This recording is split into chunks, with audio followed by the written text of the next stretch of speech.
What's good? What's good? What's good, streaming family? I know I'm on multiple streams today, just for a test run. Uh, Hello, wherever y'all seeing me at. This is Dax, as y'all know it. Stories about the shoe shine. I'm gonna go ahead and start out with that. I don't know what I might change everything when I say this video. Um, I had a lot of stories to tell about the shoe shine.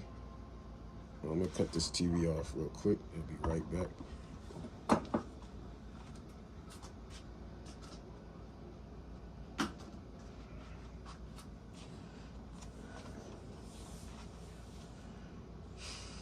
My stories of the shoe shine. I'm gonna make this a quick video. Fucking on my nerves, but anyway. Uh, First of all, you already know some of the people knows me as OG Dax, Dax the OG, and so forth. J Mac, J McDougal is what they call me. It's not my real name. Not gonna put it out there unless y'all read the paper. Uh, yeah, I do have a paper that's out.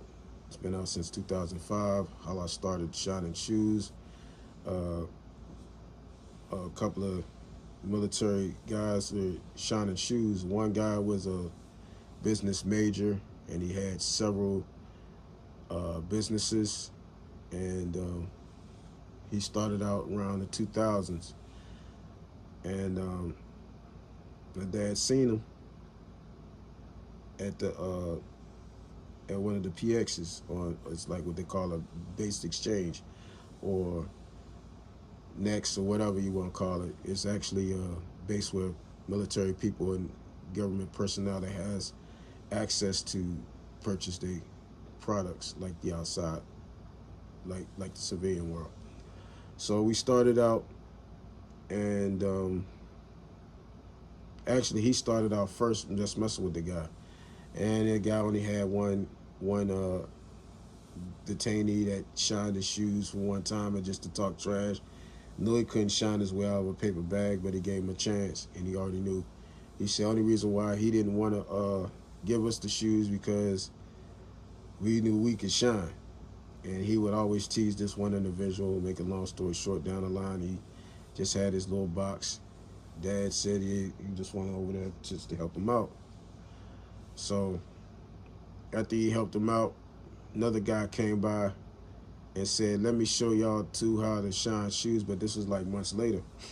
So one of the guys came over and said, well, you know, we gonna shine this man's shoes, and the shoes that he wanted him to shine was some jump boots. So these are like boots for the military, the army, and special forces. So they still use jump boots, jungle boots. So this was still in the early 2000s where they wasn't wagged out. 90s and 80s, and by like part of 2000s when they stopped wearing the jungle boots and the leather boots for the Army, Air Force, Marines, you name it. So we was doing that for a while, and the guy came up, said he couldn't shine the shoes. He shined like buttermilk. Give me my shoes back. This was the owner at the time before they put it in my name. They say, hey, this guy can't shine his way out of a paper bag. My shoes look like Hershey bars. I thought he said he was the best shiner in the world. He couldn't shine his way out of a paper bag. It's like, you know how OGIs, you know, the soldiers love talking trash. So my dad said, yeah, I guess so. He was showing me how to shine the shoes. And one guy came up and said, y'all couldn't shine your way out of a paper bag. He said, let me show y'all how to shine them shoes. So he said, yeah, you give me a job, we paid. And then, nigga, long story short, he trained me. He knew I could shine. So he's like, yeah, I say Jay know how to shine. And put his shine up against the other guy's shine. But it took me about like years to, you know, figure it out. So I was just learning how to shine shoes. They wouldn't let me get to a register. They just wanted me to shine all day. So I was shining from 7 o'clock in the morning till 9 at night. So until the place closed. So I was shining all these shoes, like shoes coming from one end to this. Put it like this: is a street, and from two houses down, if you got a duplex house, it's like almost to the third house down. It was like shoes wrapped around outside. We had so many shoes and boots, and from one person, we had like five, maybe 5 or 10 from one person. Because you know the military, they like to dress right dress, so everything had to be dress right dress. So we had to start with that. So make a long story short, we shine the shoes, shine the shoes, shine the shoes. So the guy that supposed to own the place was shining shoes too. So we shine, and then we see him, he shine, and then he disappeared, and we shine again. Then he disappears when it came down time for, to see the man. So the man asked him, he said, yeah, where your boy at? Because he's supposed to, give me my transaction, pay what we supposed to pay us. So make a long story short, he paid, and then one time, it's like 6 months. He said, did he leave money to pay you guys? I said, pay us what? He said, we don't even know what you're talking about.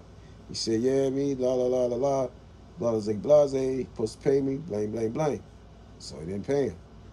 It was going on for months, up to almost a year. They said, hey, y'all seen him? It was like 2 or 3 years, paid him. Duck. He seen us, paid us, came back, transaction, everything over, paid us our money, left. So they do this every weekend. And the guy's like, yeah, we see him again, you tell him he out of here. Or we gonna do such a so and so, and he got to be escorted off the base. So he said, all right, cool. Didn't see him for like 2 years. It was going, like I said, it was going on for months. But so 2 years, this guy was doing this. Ducking out every weekend, paying everybody. Hey, this y'all money for the week. Blase, blase, go home. Saturday is like Sunday, y'all got a day break, come back Monday. So everybody took their break Monday. He did it for like 6 days a week, for 365 days a year. And he kept it going. No, but except for holidays, we'd probably be off like sometime a day, like all our major holidays when the PX was closed. And we had the initiative to shut down, like for emergencies, family emergencies, and things of that nature, and holidays and things like. Of course, most time we worked up to a holiday. Depends on how many shoes we had, because like thousands and thousands of shoes coming in. Got to the point where I stopped counting shoes. I just look at them and say, how many shoes did you do today? I stopped counting because they keep coming in. They came in with floodgates. And we were swamped with all civilian shoes, plus the military shoes. So we had all of us had like 10 to 20 pairs apiece. It was 3 of us. Then we had a 4th person to come in. So all of us sitting there pastoring down these shoes and going crazy with these shoes. We were just hitting them up every day till our fingers start hurt, until we got like muscles in our arms. So guys like, hey, y'all ain't take a break yet? We took a lunch break, go back to the boom in the shoes, bam, knocking them out. Each of us took shifts taking lunch breaks, because we had to knock all these shoes out. And then nightfall, we did it from the morning to night, waiting for the guy to pay us again. He paid us. Then he went off back to Georgia or wherever he went, Florida, Georgia, wherever he went.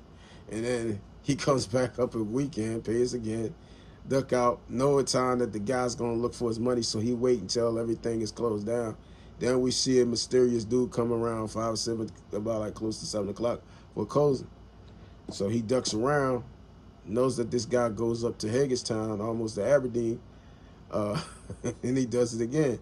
They say shoot up towards Aberdeen again, and then he come back to Fort Meade. Guys come back, shoot over again, goes back to Fort Meade, goes to Aberdeen, looking for this guy. So you say, I'm tired of chasing this man down. As soon as I go up to Aberdeen, the guy's down here at Fort Meade. And then if I go to Fort Detrick for a visit, this guy's at Fort Meade. So I'm like, you playing mouse game. He was, I guess, our big boss was Tom and he was Jerry. Um, so that's how it all started. And then one day he just left. The old guy just left.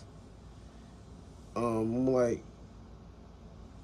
I'm gonna call him PJ. He left, right? So he said, I ain't gonna give y'all his real name, but he left. So he's like, yeah, y'all seen so and so? Yeah. Uh, uh, hey T, J, Mac, y'all seen that LG or D, whatever his name is? Nah, sir, we ain't seen him. Yeah, he come by? I said, we thought he said he was going in there to pay y'all. He ain't pay us. We don't know where he is. The ladies didn't see him. I didn't see him. Nobody saw him. So when did he pay? I said, yeah, he said he was gonna pay.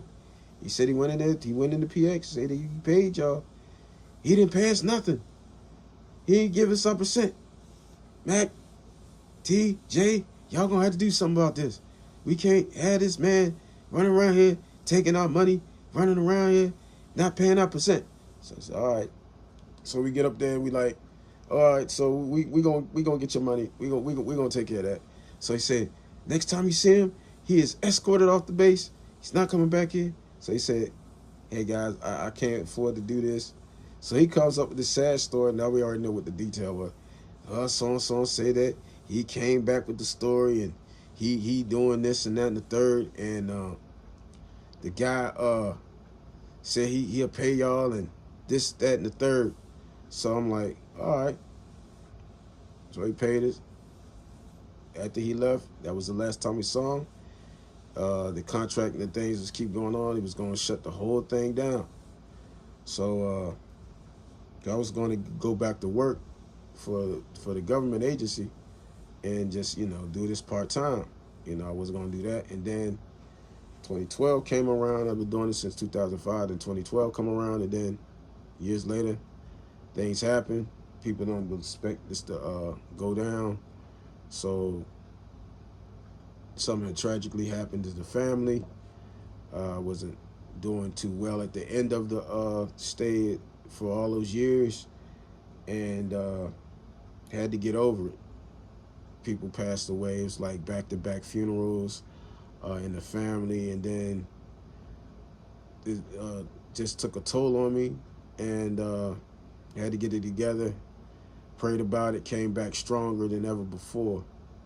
So everybody supported me, gave me love. Old man say it's gonna be all right. Things get better if you do what you're doing and keep striving. Don't let nobody make a fool of you. Women is always gonna be there. Family is always gonna, women may come and go, but family is always gonna be there if they really your family. And I was like, okay, cool. So a couple of women did that. I had some little dates here and there, and it was, one was great, the other one was a disaster. So the disaster one I won't talk about too much because, like I said, it's water underneath the bridge. And like you said, God gave me an idea how it would be if I had to take care of a family. How would the person feel? But if you don't have your equal part, this is what I tell people that's in a relationship. It takes two. One working harder than the other one, and it weighs down on you when you're doing all the work. I see the man working, paying the bills and all that. He's supposed to pay all of it. But I'm talking about having emotional stress coming home to somebody that don't love you. That'll take a toll on you. You doing all this work, no appreciation, no love, just me. In relationship, it's no me, it's us. That's why I said I can't be with nobody like that. Girl got mad, told her where to go, where to stick it, left, got all upset because I was made fun of or it was like a sabotage mission that somebody that was in the family was jealous of me, so they set me up. So I'm like, you know what? That's enough of that. Gotta get me back. So disappeared, came back, still was working at the shop. And all this was blowing down when somebody has a business, and then you get somebody else that, like I said, family don't respect businesses when it comes down to you by yourself, especially if they jealous of you. So I get all these distractions. It wasn't the babysitting, all this kind of stuff. I'm trying to do my job. So I'm like, yo, what are y'all doing? This is an establishment where I can't have this done. I read the paper and they will put me out of here. Y'all really don't really like me like that. So I'm like, why would y'all have babies on the job that y'all don't think that I'm making money? See, this is what I'm talking about with family. Sit up there, blow over steam, and sit up there and bringing children to my job. This is my working establishment. It's not a babysitting camp. So I'm like, why are y'all doing this to me? You know what I'm saying? Your own family can hurt you. So that's why I said if I do ever start a business again, I'm not letting them know that I'm starting a business again. Never, ever, ever. So uh, that's what I'm saying. When you got something going on, you got family that don't really respect you or respect what you do, and then they get their significant others to do the same thing. So I said, right over a coattail, I'm getting pulled down. I already came out of a bad relationship. I already got things going on with my life. Then they got these people doing chaotic stuff, not respecting my job as a person or business. They had no responsibility whatsoever. So I'm saying, you know what? I'm not doing that with slowful people that's tearing me down. And then another thing happened. All this is going on. Then we have another individual that's supposed to be a family member or just in the family, but by marriage or whatever. So that breaks down. So I'm like, I got all this chaos going on. I say, these demons really don't like me, yo. So I got out of that. Then go back to it. Old man got more. I got an older partner. He got a lot of shoes. He work at one of those homes, right? So he brings in a bag of shoes. He got like 2 bags. So all this is over with, like years down the line, going through the trauma, turmoil, and everything. So I go knock out his shoes, and then I'm like, yo, you be the only one that I knock out because the rest of them they play too much. It's not that they like you doing something serious, but they don't take it as serious because they think it's lower than the ranking of making money. They don't think that's making any money, but you're making money and you're being respectful from other people. So that's why I say this skin color right here, I keep putting it out. These are the ones that made it bad for me. My own people, and I love you still. But when it came down to business, y'all something else. Uh, I love and respect, like I said, I love and respect everybody, but it seemed like the nice guy gets the end of the stick. So I had to turn on the demon, right? So I don't like saying that, Lord forgive me, but I had to go into the flesh and hard. So I had to drop bombs on some family members because of what they did. Um, Business was where it's supposed to be. Now it is, but back then it was terrible. They was just taking advantage of my poor father and me, and I was getting upset. I was about to crack people over the head with chairs and everything. So I was like, the dude said, you don't want to be in a stockade over some BS. That's what they call prison. And before you go to Leavenworth, they say, I don't want to ever see you in Leavenworth. I don't want to see you behind the stockade over some idiot. So I'm like, you know what? I'm not going to let that person get to me. That's why I end up praying like I do. It took me a long time to get over what these people did to me. I'm not going to sit up and say I'm a victim, but I became a strong overcomer. And that's why I say if you have a business out there and you have to be very careful of who you let in your circle. That's anybody. I don't care if it's computers. I don't care if it's gaming. I don't care if it's running your own server. I don't care if it's like doing a prompt, skits, whatever. If you have family involved and they see you flourishing, they be your worst enemy right there. Sometimes family don't care about you at all. So I keep my circle smaller. So when I start praying and I start going into another church, which is it's also on YouTube, and y'all probably see it, and they tell me to share it on Twitch as well. and Kick or whatever, Instagram or whatever site I'm on, they say go ahead and share to let people know that there are a good side, medium church that still teach the Word of God. So start hitting with them. Years later, businesses shut down. That's why I say my people is the enemy towards me. So another incident happened. A guy was stealing from the military base, right? So he's stealing. All this is going on. Everything washed down that I thought washed down after all the hell that I went through. Then something else happened. The guy comes in, supposed to have been supervisor, supposed to be the regional manager of the area of all the bases, stealing. So he started to set all the people up for one individual, which was our boss that retired. On his way of retirement, after 30 plus years, they try to set him up, all his people up. Oh yeah, y'all people are thieves and that and the third. Come to find out, Mr. Slick, that's what I'm gonna call him, Mr. Slick up there stealing everything and blaming other people, talking about we stealing, but we're not stealing. So I told him I just went out of here. Y'all want me out of here, so I'll leave. This is gonna put me, if I don't take the gas station, this was the proclamation. If I don't take the gas station, that no one knows where to go, because they was tearing down the OPX or something like that on one of the bases. So they said, we're going to tear down this base and we're going to get a bigger base, and we don't want y'all in the base, and this, that, and the third. Y'all going to have to leave, and this, that, and the third. We're going to put you with water in the bathroom and sink. I say, so where it is? So they say, it's going to be up there by the barracks up there when you first come in. I'm like, why y'all want to stick us way up somewhere where nobody hardly knows? They had a hard time finding us in 30, 40 years, the 15, 12 years we've been here.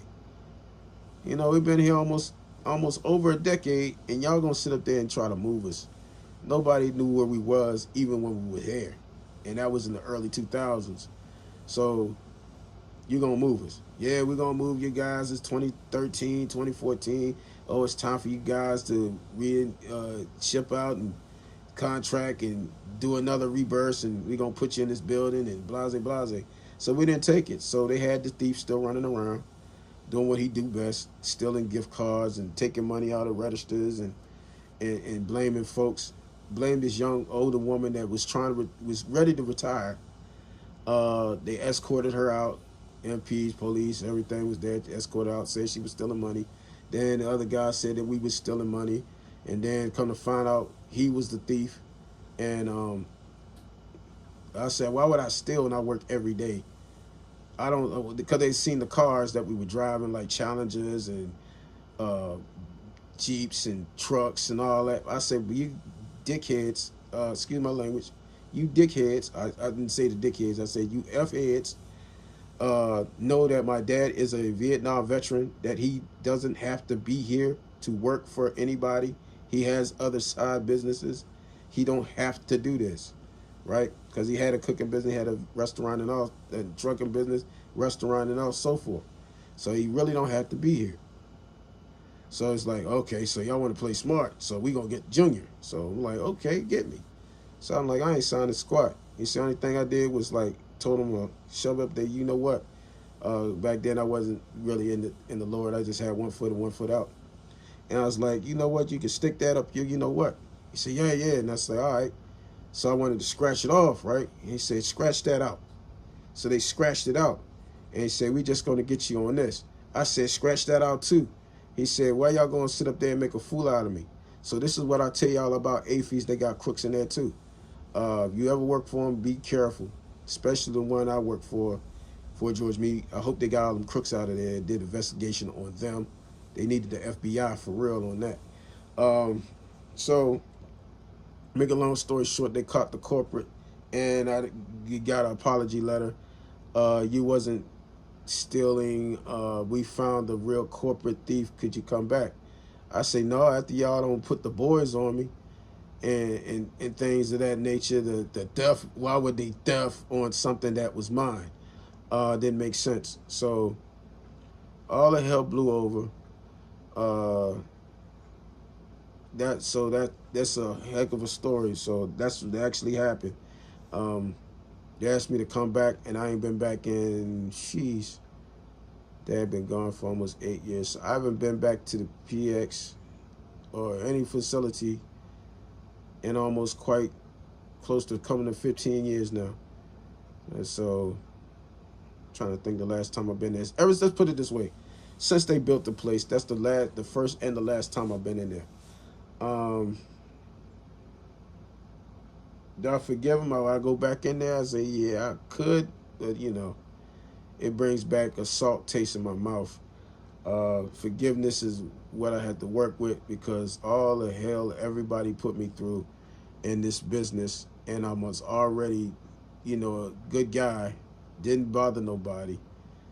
Boisterous, yeah, but bold I have to be because, like, if I don't get bold or start talking or start raising my voice or start getting deep or getting deep cuts in people's hind parts, they'll run all over me again, which I'm not having it.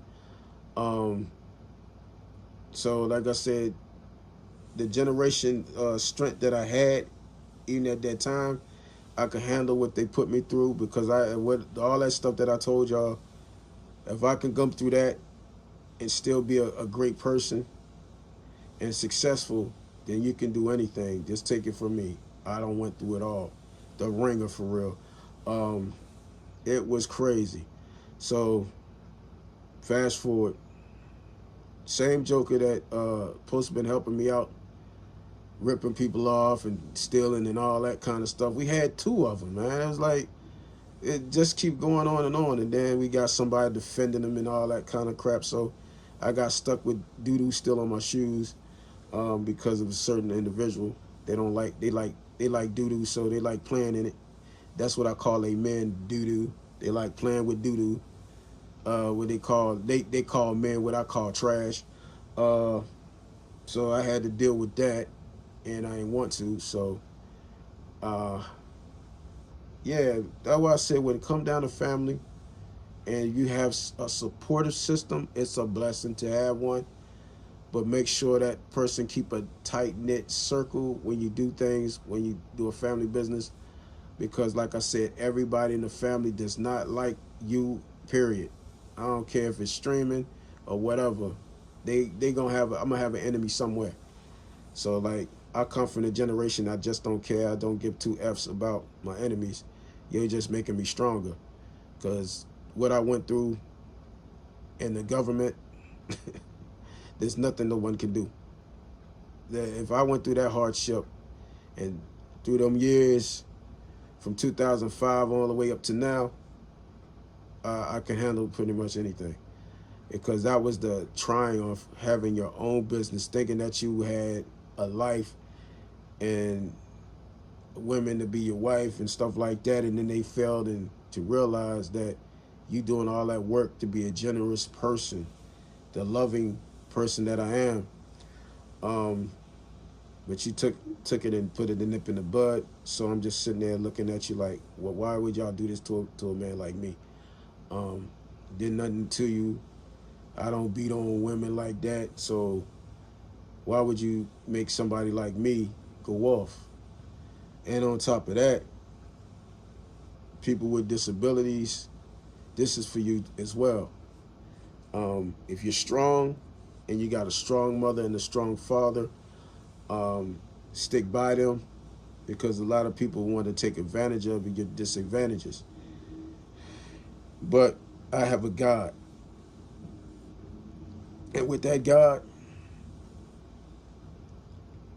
I broke him all the modes. And they said, because of the medical condition, you're not going to be anything. Seizures and things, the TBI and stuff like that, you're not going to make it out of nothing. You're just a vegetable to us. So I'm a type of person, like I said, the generation that I had is strong. So even the people that was disabled was strong. Nobody was like hurt. Like we had feelings and we hurt. Some of us did, some of them were weak, but we were strong. And we had strong backbones. We had people that's in our corner that told us not to give up on the things that we want to do in our lives. So on top of that, being a person that's disabled, they thought it was like a joke. to take advantage of me because they thought of my disadvantages and not know how strong my strong advantages was. And that's for manipulation of people that try to get over on me. I learned that. Um, they try to get over big time. Find out, oh yeah, he got a weakness. Let's go ahead and try to go up against him. So that's what I'm telling the kids out here that watch the videos and let your children watch this. There's no cussing in it. To let them know that if somebody makes a fool out of you that has a disability, and then on top, let's on top of that, I didn't even tell y'all that. Yeah, I'm not gonna tell you what, traumatic brain injury. I didn't know I had one, because until later on in years, after all this was going on, the whole idea where I couldn't get into certain places because of my disadvantage. And I'm like, I'm not gonna make that my crutch. So I'm gonna keep going on and I'm gonna keep striving. I'm gonna keep pushing forward. So I did. I made the possible impossible. Like they say, oh, you got this injury, this, that, and the third, the TBI, this, that, and the third. You can't do this, you can't do that. I said, okay. So this is how I blew everyone's mind. So I have a God, and I believe in God. Period. Just for this one point I'm about to make. Out of all the thousands to 2,000 pairs of shoes, I knew everybody shoe, who it belonged to, with the tag or without the tag, because they kept coming back. And so I made my muscle memory got stronger. Sometimes I fluked like everybody else fluked, but how they found out that the advantages that I did have, I prayed before I came in there. So I said, the Spirit of the Lord, help me out, because these people are trying to make a fool out of me because they already know they can try to get over on me because they think because I'm weak because I have a certain disability. So I didn't make that no issue. This is what blew their mind right here. I remembered everybody from detail. Who was the smoker, whose shoe, who was right-handed, who was left-handed. Just by looking at their shoes and looking dead at their shoe. Oh, he right-handed. He ain't even had to write nothing out. I just say, put your shoes on the counter. I pick him up and I look at him. I say, oh, you left-handed. He's like, well, how you know that? I said, there's a pattern on your shoes. Your shoes tell on you. He said, all right, so I'm gonna bring my man's shoe in here. You tell me what hand he right with. All right, bet. So he's like, all right. So he dropped the shoe off. He said, it was like, Jay, tell me, yo, what shoes did he have? And sometimes they say, JR, tell me what shoes did this dude have? I said, what is it? He said, my man dropped some shoes off. He wanna know if he wanna tell you to tell him, is he right-handed or left-handed? I said, all right, bet. Tell him to put his shoes on the counter. I'll pick him up. So I pick him up. I look at a certain part of the shoe to let me know if he right-handed or left-handed, right? So I said, oh, this guy really hard on his shoes, right? So he's left-handed. And he said, what about the other guy's shoes? He's right-handed. He said, how the heck did you know what shoe, just by looking at a man's shoes, what hand he right with? Easy. So I'm like, bet. So he's like, all right, put some money down. They said, next customer come in and we gonna ask him. Don't ask him nothing. I'm gonna tell you exactly what shoes they right. Even they ain't even gotta use their hand. I'm gonna tell them before they pick that pen up. I say, tell them to put their shoe down. So they put their shoes down. I licked them. I said, before you sign anything, then pick your shoe up. You look the shoe. Oh, she right-handed. Put the shoe down. She start right. Then she start right with her right hand. They say, how the heck did this boy? Because I was younger then. They say, how the heck did this young man tell me what hand I used to write with just by looking at my shoe? Yeah, I told you all people. She was telling you. Boots. I used to do this all the time with boots. They had the leather boots. They even did it with their desert boots. I found so much secrets in their boots. One time I found lady toys in the one shoe. I ain't gonna tell y'all what it is, cause like I said, in case y'all had y'all children watching. Had one thing in the lady's shoes.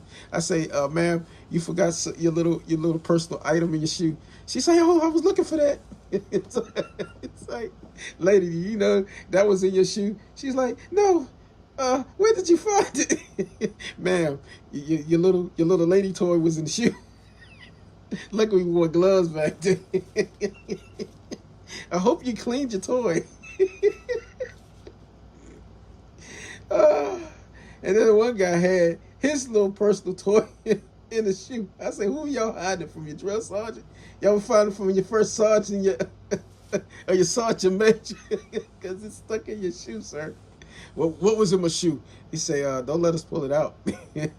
Lady had her little other endo toy in the shoe. It's like, wait a minute. So this is what y'all do in the military. Y'all be hiding y'all little toys in y'all shoes. So yes. So like I said, I use my disadvantages for the shoes. I'm about to get off this thing. All right. I'm gonna charge this up. I'm about to get off. Appreciate the laughter. But I'm gonna tell y'all more about the story later.